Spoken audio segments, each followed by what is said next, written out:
Hi, I am Anna. I come from www.ntvforex.com.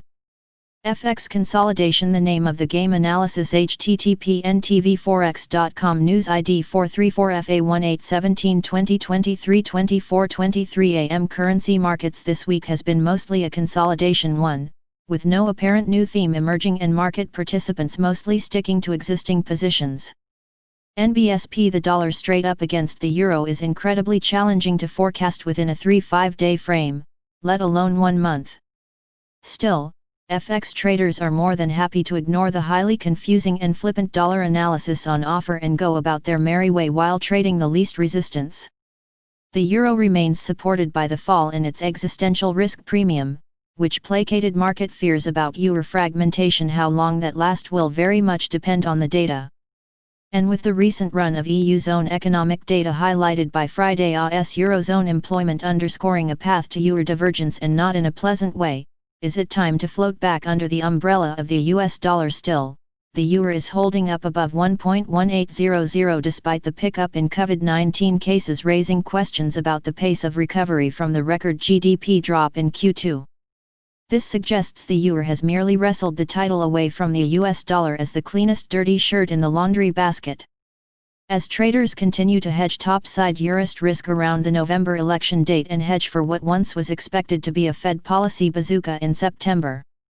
NBSP with 10-year US bond yields backing up 0.20 BP above 0.70% this week and financial market conditions holding steady. With the best signpost the S&P 500 closing in on record territory. NBSP. There is no reason for central banks to lean against the bond market's repricing.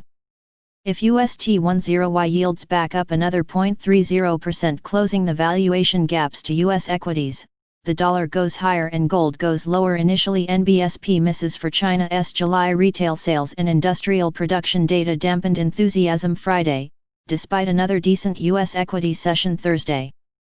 FX has traded okay though, helped by White House economic advisor Larry Kudlow's comments that the Trump administration is satisfied with China's progress in meeting its commitments in the Phase 1 US-China trade deal.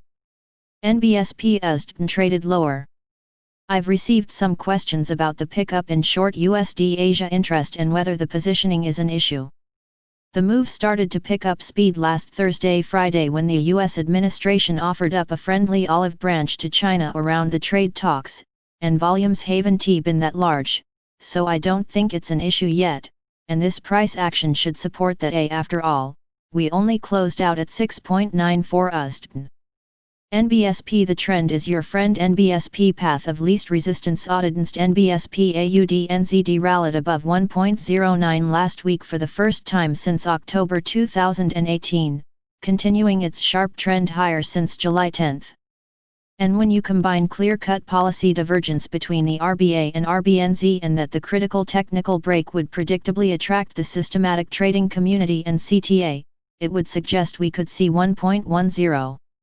Especially if Governor Lowe walks down some of his panicky comments from Friday, as the RBNZ was even more surprisingly dovish than even those betting against the Kiwi thought after the RBNZ turbocharged their bond buying program. The two keys to 1.10, assuming the market went all in long at 1.09. My call post RBNZ London Open note RCTA and systematic trading influence. NBSP RBA Governor Lowe walking back some panicked comments of Friday and RBNZ Governor Lowe reaffirming his dovish stance next week. Subscribe our channel to receive the news as soon as possible. Thank you for watching. If you want to read real-time news, text messages to MT5 Expert Advisors page at https://mt5.expert.advisors.